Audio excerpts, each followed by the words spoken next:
but that's basically step by step. Usually they use pictures, some sort of pictures with people interacting with each other, and you kind of just go through the process, like breaking every little step down to so that the child kind of knows what to expect in a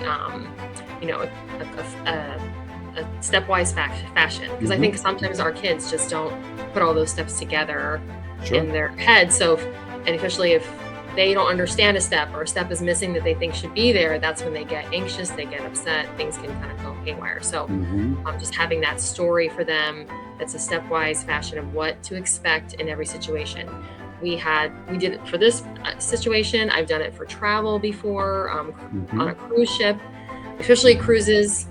That I always tell people the hardest part of cruising is getting on a cruise because there's so many steps on a cruise boat I think that's the hardest part for kids. Welcome to the Four Peaks Parents podcast with your host, Thomas Miller. I'm thrilled to have with me today, Jen Wallace. Welcome, Jen. Hello. So Jen, the reason why Jen is here is that Jen has a super amazing, awesome son named Caleb.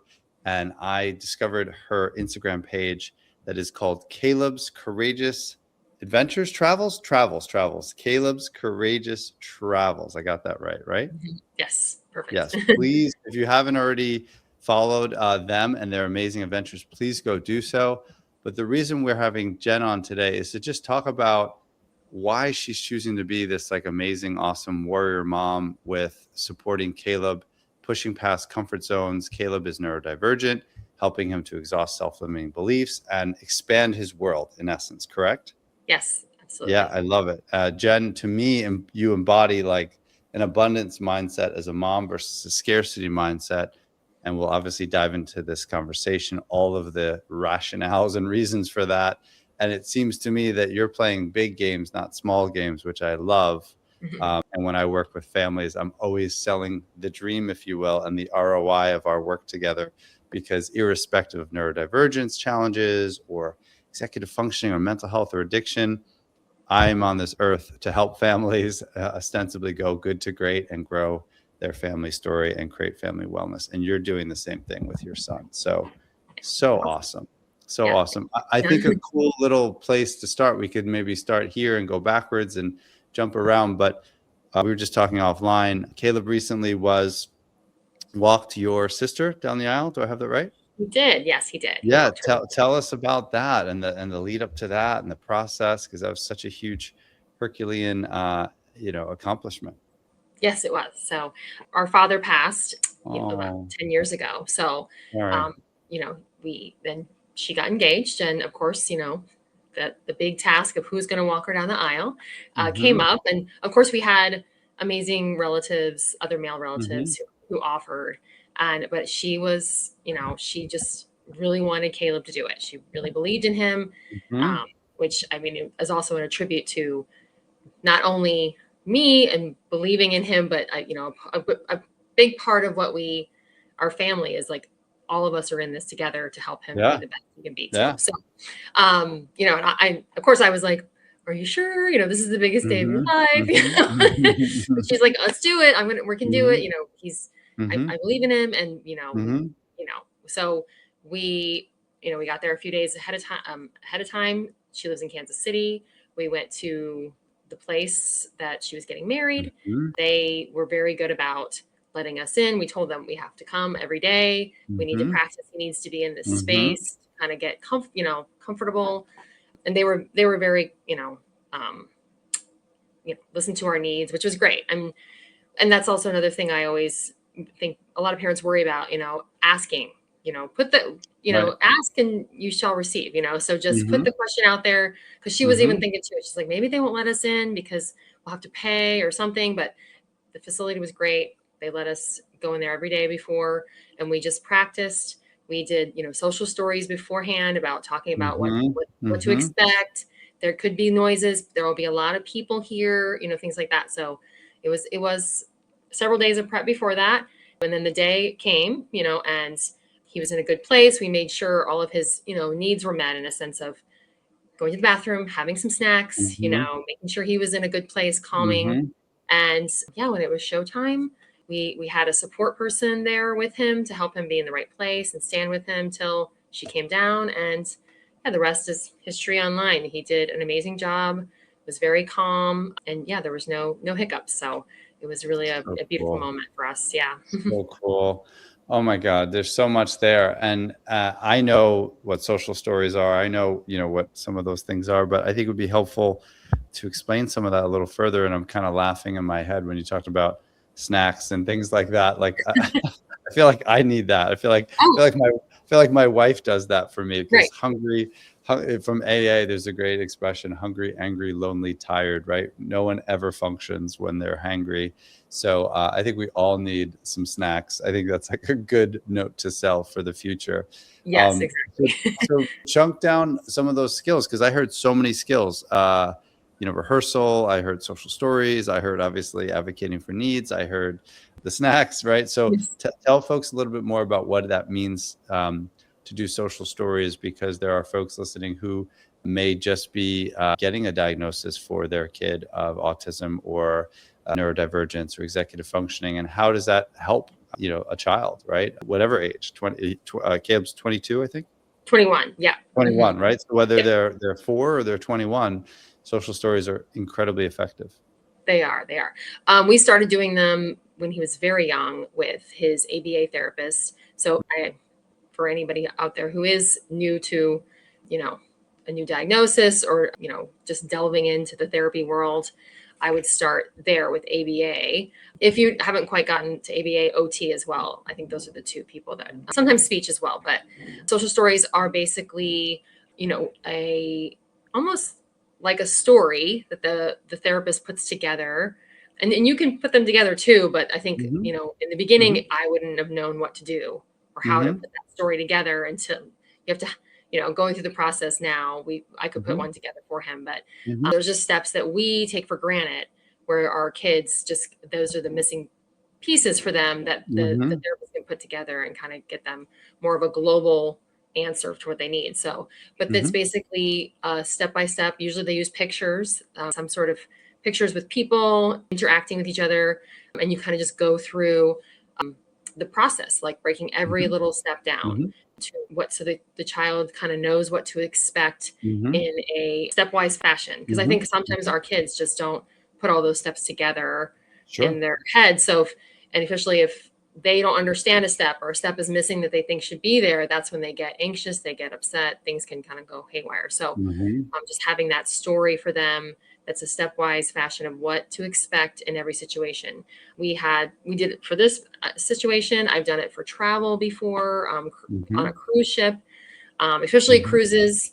That I always tell people the hardest part of getting on or hardest part of cruising is getting on a cruise because mhm, there's just so many steps mhm, to go on a cruise boat and I think that's the hardest part for kids because it's mhm, the suitcases, the security, etc. So we did a social story for that. We even did a social story for Caleb when my dad did die, just mm, to deal with mhm. grief. So Sure. even big life events, graduating high school, starting a new job, if those are some situations for people, or starting a new school, I should say, for younger Sure. kids. Like social stories can really help just kind of, break it down for them to Mhm, know what to expect. So there's no chances for any kind of anxiety or fear of the unknown. mhm. Yeah, no, that was a great description. There's more to it than that too, because like you talked about the sequencing. Now, obviously, we do want Caleb and any neurodivergent young adult or child to have some level of cognitive plasticity and malleability. And as you know, there's 3 levels to autism, Yes. and Yes. so it definitely differs in terms of to what degree is ABA needed, called for. But anyone low to high functioning or whatever terms, I don't even love those terms, because I think it's helpful to think more about, does someone think in pictures? Do they think in patterns? Do they think, in sounds? Do they think in words? I think that's more helpful. But social stories is really about rehearsing the action step of. And I've done social stories with young adults that aren't neurodivergent around how do you ask someone out, Mm, and yeah. what or how do you coming out in terms of LGBT and what is your expectations, because Right. more often than not teens and or kids their expectations versus the reality, sometimes there's a differential, right, in that Yes. perception. So that's great. That's awesome. And when you think about the preparing, I recently spoke, shout out to Black Mountain Academy and the parents there in Asheville, which is a program for teens who are and young adults who are neurodivergent. And I went to the venue first before I presented because I wanted to see the venue. I wanted to see the space. So that's just like good. It's just good psychology, if you will, or good, self-awareness and support. So that's so huge. The other, and we can jump around here, and of course, I'd love to know more about origin story too, but the other post, so that was the one that really pulled on my heartstrings, is watching him walk down the aisle. The other one that got me to connect to you was when he was doing like the body surfing or Right. surfing on the cruise. And it was awesome because there was like the video, I don't remember how long it was, might have been 4 or 5 minutes, but there was so much to it, right? He had to wait Right. online, right? He's sitting there having, I'm sure, anticipatory anxiety. You had to let go as a mom. You had to, Yes. and one of the things I hear a lot from moms, and I want to hear how you manage these, but I hear, and dads, not just moms, but I hear a lot from parents of neurodivergent kiddos. What if, right? What if this? What if that? Right. And it's almost always ominous, right? We very Yes. rarely, as a parent, say like, what if our kid walks the so and so Right. down the aisle, or becomes prom king, or gets the job, or Right. they move or join the army, and it works out great. Right. So talk to me about how you managed in that moment, and tell people a little bit more about that process, because it's such a great microcosm of what you're all about, which is why I want you to have come on the show, to be a champion for adventure, That's right. and getting uncomfortable Mhm. and failing forward. So talk us through that process and paint the picture a little bit. Right, exactly. So, when we were going through the process of having that moment, I was, like you said, the ominous, feeling of like, he can't do this. Mm-hmm. And I always try to tell parents, like, it's not, doesn't come from a malice place. Like, it doesn't come from a Mm-hmm. place of hate. It honestly Sure. comes from what I think PTSD. Like, we Mm-hmm. watched our Yes. children slowly become slow, I guess, in the sense of Mm-hmm. when they were, Mm-hmm. 1 years old, 2 years old, Mm-hmm. they're not doing Mm-hmm. whatever the kids are doing. They're Mm-hmm. not pushing forward. Something's wrong. What's going to happen? So you kind of, it's again like a PTSD stress response of like, it was so hard to watch them not move forward when they were little that Mm-hmm. I can't do it again. Like I can't Mm-hmm. watch them fail. Like that's scared. Like I can't, like, and I just feel Mm-hmm. like that's where in my mind, you got to push past that. And like, this is, we have to try, like Mm-hmm. let's push past this fear of, you know, yes, he did. There were a lot of things he couldn't do, and there are a lot of things he still can't do. But this is a new task. This is a new day. Mm-hmm. We're all evolving people. I also try to, you know, ex, you know, express to my, the followers and the viewers and things that, they'll tell me, well, when we did this once, this happened. I'm like, and how many years ago was that? You know what I mean? Like our children, Mm-hmm. we're all evolving, Mm-hmm. hopefully for Oh, the better. that's such an amazing point, because that's called in psychobabble terms a fixation point in the development. And what Yes. I always try to help families understand is, I was saying this the other day to a parent I'm working with who's a part of the program. I said, while yes, Chernobyl happened back there, and this was kind of more mental health and some high risk stuff and some Mhm. co-occurring diagnoses, meaning addiction as well as mental health. I said, but you're still walking around like you got the ashes from Chernobyl on your Right. shoulder. Like that's not going to help us play a Right. new game or develop a new system. And I say all the time to families, is the same system that got us into the funk or the freeze or the stuck is not the same system that's going to get us out. The Right. cool thing is the same family can, you just need Right. a new system. And that's obviously where I come in to help these families, you know, be able to step on a pathway forward with the unique method of Four Peaks Parents. And what you're doing is, not only are you untethering to, again, trauma drama, because I agree with you. I agree 100% that every single family I've ever worked with has PTSD. Some families have big T trauma, some have little t, but it still affects your brain the same way. If every day you're worried about your autistic son or daughter running across the street, that's like big T and maybe becomes medium T at times, right? And how you're navigating even just that, and the drop off, and the meltdowns and the crash Right. outs, right? In the Yes. hallway of the school. I mean, that can become little T to you because it becomes so normalized, but your brain is still keyed up looking Right. for that, right, similarity, because it's all about pattern recognition. So you're right that if we're not careful as parents, whatever the hell our kids got going on in their invisible backpack, we can get stuck back there. And Right. then we're not promulgating, right, the play button. It's Right. like we're hitting the pause button in the movie, and the character doesn't get to evolve. Right. And I Exactly. don't even think it matters if he spilled out, which he didn't per the Yeah. video, but even if he had, like, taken the massive tumble and, like, Right. ate it, you know what I mean? And, like, came out with snots everywhere, and that's still badass, and that's awesome. Right. That's part of the journey, and I Exactly. call that, guided failure, because I'm the biggest fan of failing forward, because the outcome is irrelevant. Like, had he Right. stuck the landing or not, like, and he did. He hung on to the surfboard. Again, if folks are not already following Jen and Caleb, it's actually on your little title there. Yeah. That's it. Caleb's Courageous Travels. And so check that out on Instagram. But talk a little bit about, like, your process to get here, because it doesn't happen overnight. And it's the Does same not. thing with my families. I always say, while yes, I work with families for 3 months, it is a sprint to their wellness, and it is meant to be a shock to their system. And they get access to, of course, me and videos and a workbook that gets them to sprint, sprint, sprint. What they sometimes fail to understand is that change is circuitous, and that resistance is actually a part of the process. And Right. families sometimes look for the immediate automatic wins, when in Right. fact that has a shunting effect over a global redesign, right? I'm Yes. actually reading this book right now called Range.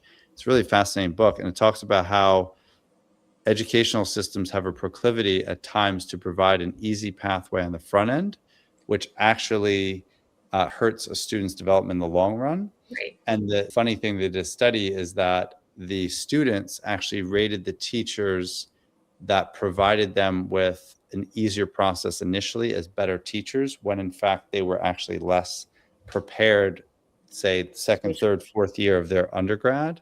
Right. And whereas those teachers that were setting them up to actually be successful, even though it was a little hard on the front end, were rated more poorly by the Oh students. So it's really gosh. Yeah. fascinating. So talk about how you got here, because I know you didn't just, like, wake up and we're like, I'm going on cruises. That's all we're doing.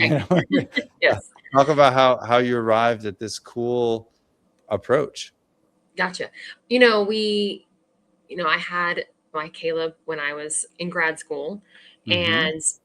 and I was single mom, and Mm-hmm. we didn't live around any family that's, within a couple 100 miles. So the starting of the traveling actually happened from a very young age, and it was mostly out of necessity to see family, to connect. But then it kind of slowly grew into when we relocated to Florida when I graduated and got a job. And I've always loved travel. It's been a very passion of mine to see the world. Mm-hmm. Seeing the world helps Mm-hmm. you become a better person. So many things, right?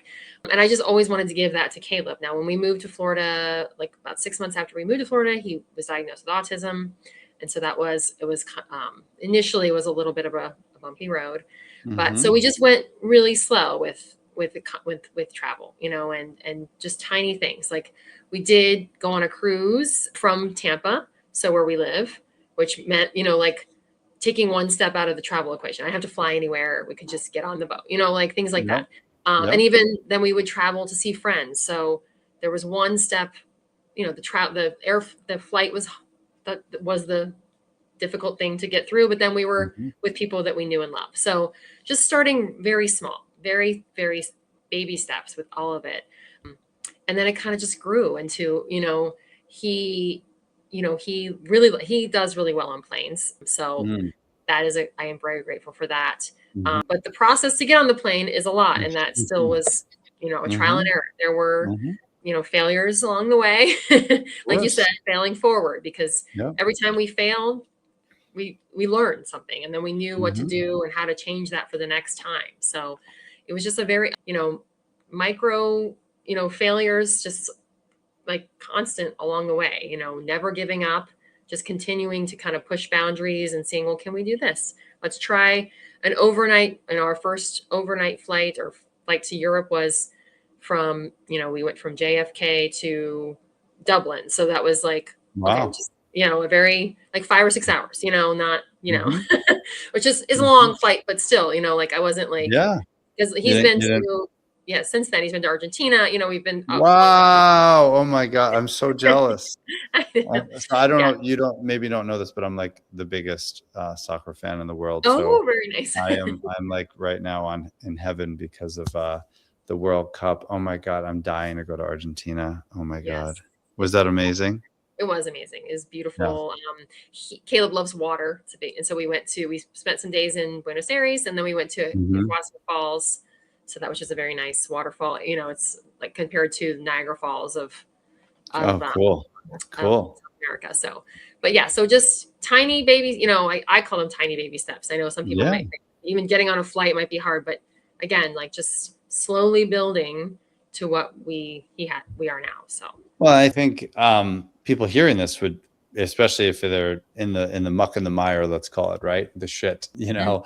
the everyday fight over maybe even just wearing something with buttons, right? If it's a Right. neurodivergent kid, or sensory integration issues, or tactile defensiveness, or just light, sounds, food, integrate, whatever, right? Someone's like, yeah, right, lady, I'm going to Argentina. Yeah. But what I love about how you framed it is you did a lot of brilliant things there. You did some little micro wins like you talked about. And what you Mhm. did is, from the law of attraction, you made these trips attractive. You tried to, where you could, streamline and remove friction. Mhm. And then you also incentivized and tried to, right, hearken them toward water or things that Yes. he Right. loved. So there's a lot of positive psychology going on there that we know, as he's inoculated to those stimuli, Right.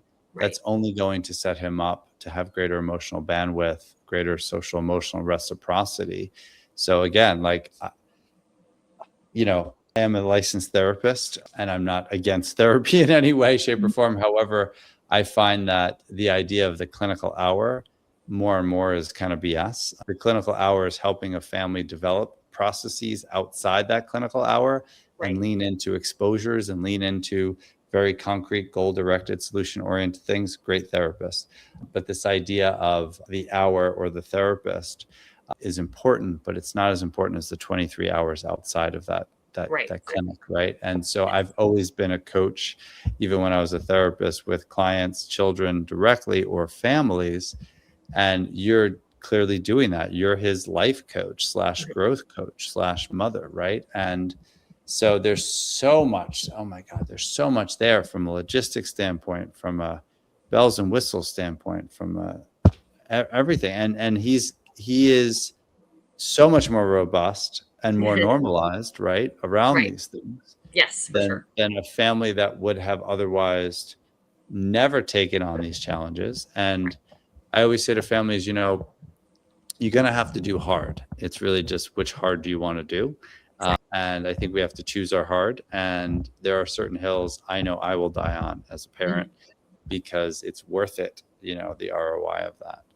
What were some crazy advice or wacky advice that you got along the way that you had to kind of cancel out? Because when I was down doing the parenting workshop with Black Mountain Academy, the parents there, I did a thing where they were blindfolded and they were in a Mhm. minefield with landmines, and it was all about how do we hear our own voice, Mhm. amidst all the noise and the chaos. Right. And there's so much noise out there on Instagram, other people, really poor professional advice, really poor Right. advice from friends, family. So, what were some things that you had to really declutter to get really solid in yourself? Because you have a really clear, process, and you're originating. It's beautiful. Oh, thank you. Yeah. Um, I think some of the initial decluttering was like a lot of his initial therapies wanted to tried to make him just, he needs to be neurotypical. Like he needs to Mm, act like a neurotypical child. He needs to function. mm, And I'm like, Well, he needs to assimilate to like society in some way, in a sense of like, I guess it's how I used to describe it, or how I do describe it. I'm like, we're going to meet society halfway, in a sense of that. Yeah. I don't think he can't be out in public throwing chairs at people, Right. Right. or screaming at Right. the top of his Right. lungs, Right. or running around a restaurant. But Right. if he's sitting quietly at a restaurant stimming, he likes to, use a string, Yeah. spinning beads, then I mean, that's he's met us halfway. Like, he's not really Yeah. interrupting or disturbing anybody. Now, of course, people will be like, well, if I'm looking at him, it's something, I can't stop staring. I'm like, well, that's your issue. If you can't 100%. Like, look away. I mean, well, I think you should say to that person is, how long do you look at plumbers crack? It's like, do you stare for like an hour at that? I mean, haven't right, you like seen it for like, it's right, like exactly. after a second, you're like, I'm going to look away. So I'm that really- person has poor self-monitoring skills and is trying to focus on Caleb, who's like on the spectrum. Like, what is up with that person? That's crazy. Right. Exactly. It's like, so I think initially it was the idea of like, he's neurodivergent, and there's going to be some level where he's just not going to escape that, but Right. he is not, we are meeting society halfway and not being disruptive or harming anybody in our presence. So, Yeah. and that was really hard. Yeah. Yeah. So, I mean, I think what you just said to me, I say this all the time to families, because I hate when families use the diagnosis to justify poor behavior. It's like, I have many pet peeves, but I'm like, no, those things are like completely mutually exclusive. Like, you can have a diagnosis and still create safety, right? And there's a way to help a child who is dysregulated, recognize they're dysregulated, and go in a space that isn't involving throwing chairs or hurting another child. That whenever families are like, well, they're autistic, I'm like, what? I used to have a client who, way back when I was treating them in my practice, I never forget the first session they walked in. I was like, hi, I'm Thomas. They're like, hi, I'm bipolar. And I was like, oh, nice to meet you, bipolar. I just kept calling them bipolar. I'm like, oh, how's it going, bipolar? I'm like, you're so over-identified with pathology. It's not even funny. You've institutionalized yourself. And when families are institutionalizing their children, drives me insane. However, that meet society halfway is brilliant, because why would we want him to ostensibly not be authentic, right? And this idea of fake it till you make it, there's helpful things there on maybe eye contact, or maybe, certain, again, social skills and social rehearsal skills. Sure.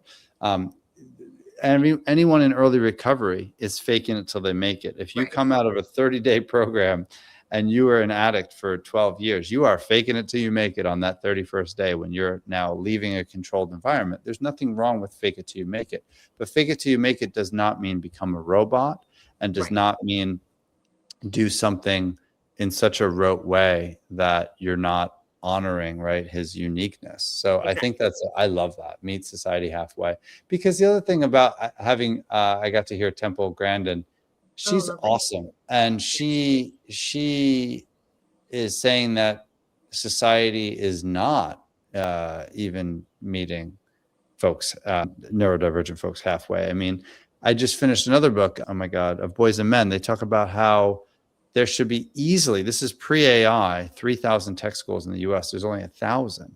So we're not meeting the experiential learner halfway. And that's not even necessarily neurodivergent. I mean, that potentially that experiential learner is probably under the neurodivergent umbrella vis-a-vis, ADHD or executive functioning issues. I throw myself under that umbrella for that reason.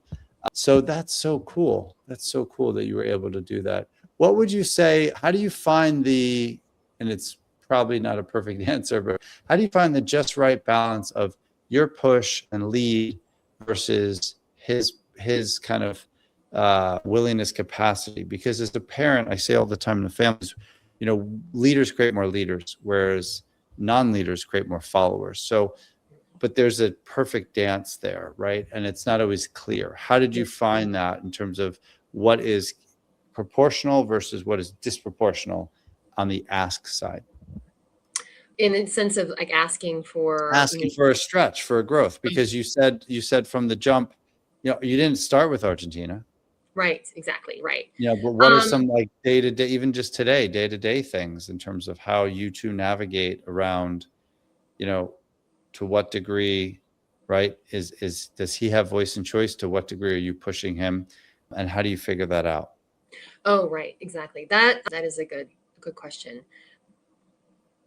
Yeah, I think, that is a good question. Well, there's no perfect answer because let's say, well, like let's walk through it left to his own devices, right? Mhm. Would he choose a path that's more limited than the path you would choose for him? Maybe that's an easier way of talking about it. Left his own devices. Or is he now actually keeping pace with his own sort of taking this on, the challenge of growth? I would say I would say a balance, like Yeah. taking it on in small ways. I think we have created an environment for him that he trusts us, that Hmm. we are, used to his needs, or at least Hmm. we've become, it's like I said, it's like a balance of like, well, we're Hmm. going to create this space for you that I know you're comfortable, and then kick it up a notch, Yeah. So, I mean, Yeah. I guess I would compare it to like the parent, the picky eating when kids are picky eaters. I mean, Hmm. Caleb is not a picky eater. And I started that with like, you got three things on your plate. There are two things that you like, and there's one you don't. And you have to finish it all. I mean, within reason, finish it all. You can't ask for more once you've eaten the two things, if don't want any other things, So you're Hmm. just like, I've created this place for you where you're not going to be hungry, but if you want more food and you need to step out of the comfort realm and try that other one. So I feel like maybe just in general in life, Yeah. I wouldn't take him out and try a new thing with him being hungry or Right. wearing pants that I know he doesn't like to wear that, are too tight or whatever, you know what I mean? But so we've created this, environment for him, or, that he is in a space. And so then we're going to take it up one level and go try this new activity, and I I just, love that. over the years, he's just become, he's more of a, yeah, let's do it kind of guy, even with that boogie board, he was like, well, I'm Hmm. going to just, he didn't hesitate one second, he was like, well, Hmm. mom knows what she's doing, or we've Hmm. tried things before and it's worked out. So, I think he was And more, even if he hated it, right, it's right. still a win. But what was his experience of that? Oh, I think he loved it. Yeah. I think he Yeah, really, yeah, yeah, yeah. yeah, yeah. I mean, I would have assumed because he loves water, and Yes, he looked exactly. super proud of himself. Yes, he did. Um, Yeah. Big smiles. So I yeah. mean, and yeah. So the thing, I love that kind of idea of, and that's sort of what I describe for my family. As I say all the time, is like I'm going to create a crap ton of safety, so much so Yes. that you're going to trust me to take this massive leap. It's kind of like I say a lot that if we're at the if we're like rock climbing or something, and you have a parachute on, right, and you have ropes, you're more apt, right, to engage in that activity. That doesn't mean it's Yes. not going to be hard. It doesn't mean that there's not a Exactly. possibility we don't fall. But Right. if there's no safety, no one's going to take a leap. On the flip Right. side, what does drive me nuts about a lot of therapists, particularly with the failing to launch issue in the US right now, is there's a lot of therapists who are not challenging that young adult 18 to 30 to get uncomfortable and to grow Right. and to lean in. Hence the reason we're seeing an epidemic. I'm not blaming therapists for that. It's a systems issue. It's a society issue. There's so much going on there in terms of AI. COVID played a little bit of a role in there with Right. stunted frozen development. But yeah, we need to create safety. And safety, what drives me nuts is like people think safety is like embryonic or infantilization. It's not. Safety is saying, I see you, I know this is uncomfortable, it's going to be hard, you're going to feel anxious, your chest might feel like you're going to have a heart attack or whatever that is, or your stomach, and yet I'm here with you, I'm accompanying you, I believe in you, I know you can do this, you've done things like this before, and let's just see how it goes without being so overly fixated on said outcomes. So Yes. that really is safety. Safety is not just sleeping on the couch, Right. curled up. I remember, I don't know about you, but when a sick day for me back in the day, you might have had a different, was like watching The Price is Right and having Yes. like Yes. Campbell's soup and maybe Yeah. maybe grilled cheese, you know? Right. And I can't not eat those foods or see any of those things and not feel like immediately like I'm in a cocoon or something of like, Right. you know, blankets. But Yes. you're doing a really nice job. I really love that. Safety, then challenge, safety, then challenge. If you could go back and give yourself some wisdom or feedback or insights, it sounds like you've done so many things right. I'm sure you've made a few errors along the way. Well, what would be some feedback you'd give yourself? I probably would, I probably would go back and say, dream bigger. Yeah. Maybe we should have gone. I know Argentina sounds exciting. Maybe we should have done something more. Hmm. Like maybe Hmm. we should have done, Yeah. bigger things. So it's, yeah, I Yeah. mean, I feel like we've done some great things, but I guess I said maybe I should have dreamed bigger, but hopefully now, in the future we will. But yeah, I mean, maybe I just should have Yeah. gone bigger. Well, So you're not going anywhere, right? Unless, no, you're not going yeah. anywhere. Yeah, and he's 21. So, but that's great advice. I'm going to butcher this Matthew McConaughey quote, but I like it. He says something like, if you tried 8 things and you wound up getting 7 wins, versus if you tried, 400 things and you wound up getting 8, he believes, which I concur, that the person who tried 400 things and got the 8, that's far cooler Right. than even though it's only one more maybe thing or win or whatever, Oh, it's right. still just this idea of unflappability and Yes. chasing no. It's hard for my families a lot who, whether it is neurodivergence, I have so many 18 to 30-year-olds right now that are stuck. And yes, they do have executive functioning issues, or yes, they might be level 1 autism and or straddling the spectrum, or they might have anxiety and OCD as well, right? They're not mutually exclusive. However, that settling and that inability to agitate a process where your young adult is okay with failing and chasing no, to me is so caustic, because I've never seen a young adult population more risk averse in my career than right now. And I've been doing this crap since 2000. So Right. it's bizarre to me that Mhm. we have adolescents and young adults, a lot of young adults who are worried about the 85th step and then paralyzed and won't take the first. Right. And then by proxy, the families join them in that, right? And they incubate that. And it's Mhm. okay. And maybe it's not okay. There's tons of Mhm. families who reach out because they're sick and tired of being sick and tired, Right. and they are losing sleep and they are living on an emotional roller coaster. But I think it's sometimes harder for the families that I work with who have the really nice-ish, let's say, Mhm. young adult who isn't yelling, screaming, and being emotionally dysregulated and, you know, taking up all the space in the system, but is smoking a lot of pot and settling in Right. this cocoon of kind of normalcy. Right. And so good job, like having the courage to have a vision.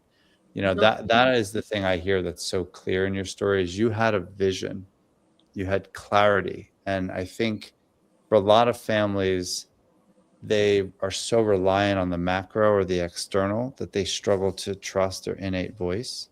And you Right. did that really well. You did that No. really well. And even if it was wrong, I don't think it was, I think it was very right. But even if it was wrong, you'd be more on that Matthew McConaughey side. If you Right. tried 400 things, you got 8 wins, you know? Right. Exactly. Whereas you guys have 85. So I love that you would have played even bigger games. That's super cool. Mhm. What are some things that you offer other families when they reach out and they're like, what the hell? Like if it's, they might be putting you on a pedestal and thinking of you as like Wonder Woman or the Michael Jordan of this, right? What's just like a basic place to start that you would encourage families to think about that is the beginning, of maybe this journey to Argentina? Right. I mean, I encourage all families to take a small flight, just Hmm. that, but do that. You got to go through the process. I mean, Hmm. you got to go through the whole, you know, packing the bags, Hmm. going in the car, waiting in, Hmm. TSA. And there are, like, I try to talk about resources, TSA cares, contacting the airline, things like that, Hmm. going through the process of being on the airplane. I think that's a big fear of people, is their child having a meltdown. And we have, I mean, I have seen news stories of flights landing. You see every once in a while, oh, autistic Hmm. child was disruptive on plane. Mhm. So I think all of us just hear that and think, I'm not going, Mm. I can't have that happen. So, Mm. but the flight is usually the biggest fear I think people have, but just starting small with that. And then and if that's too big, then even just let's drive 2 hours away, stay in a hotel, Yeah. like Yeah. just tiny baby steps.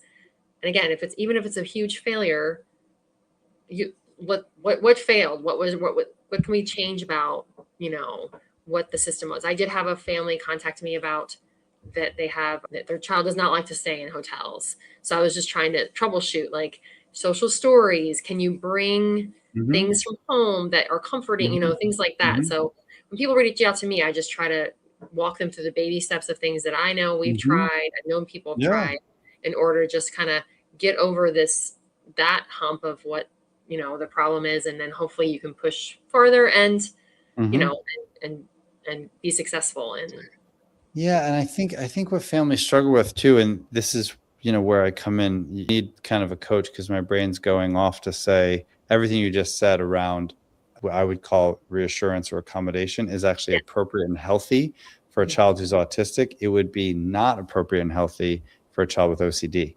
because children with OCD turn the parents into the accommodation Oh, compulsion. They want the family to constantly reassure. I started working with a family where their teen is constantly seeking reassurance for every little thing. I don't want to say more specifics about it, but I mean, the family is now wearing 85 hats right. and accommodating, which is keeping this young adult from developing coping skills, right? And so Right. we're working now on Yes. what's called exposure response prevention. Whether you knew it or not, you've been exposing and inoculating Caleb to the bigger ask that was coming each and Right. every time with the first you primed him, which is Yes. brilliant.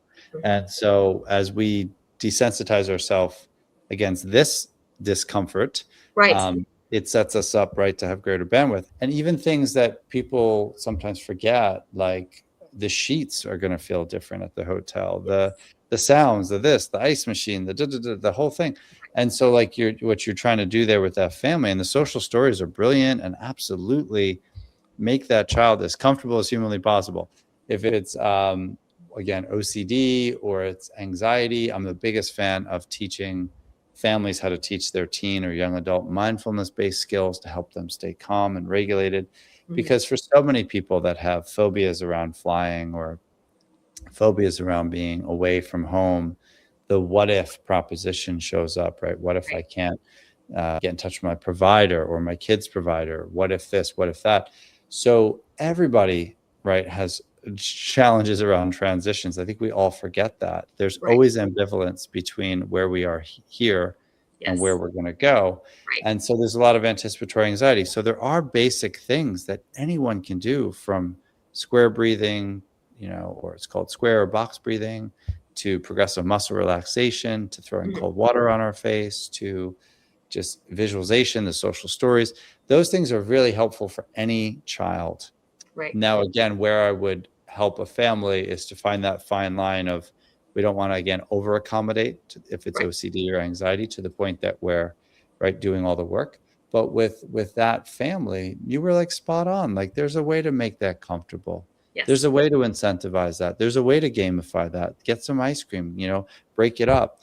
Maybe go halfway, like you said, then turn around, then go three-fourths the next time, then go. Yeah. So you have just such basic, pragmatic, I love it, coaching. It drives me Thank you. nuts when people are always looking for like some miracle, like Right. intellectual. I'm like, it's so much more pragmatic, Right. um, and available, and so many Mhm. things are free. Right. So I want families once again to just know how they can connect with you. So if you're not already following Jen, go to Instagram, and it's at Caleb's Courageous Travels. Any other, that's the best way for folks to get you, correct? Yes. That's, yeah. Yes. Perfect. Yeah. Thank Awesome. you. And please follow them. It's heartwarming. It's funny. It's Mhm. human. It's just so approachable.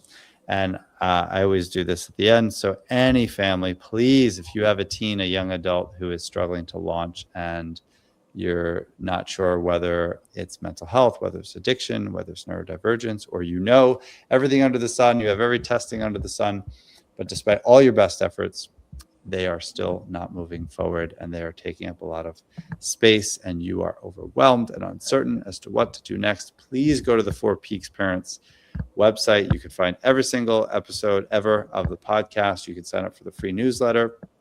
There's a free workbook about to come out, which I'm really excited for new followers on Instagram who are following me. And if you want to book a discovery call, you could do that easily on the site. It's super easy. It's free.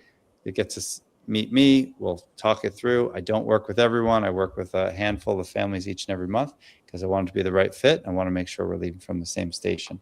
So thank you so much, Jen. Oh my God. Thank you. This was wonderful. It was awesome. And if you had one last amazing tip for parents, what would that be?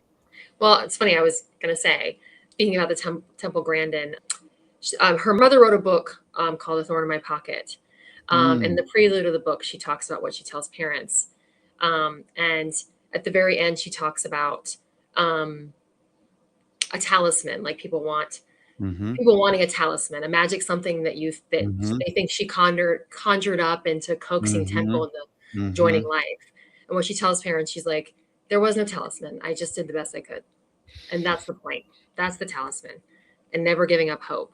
So in the end, there's no magic talisman, but just do the best you can, never give up hope, and just keep pushing those limits tiny bit by tiny bit.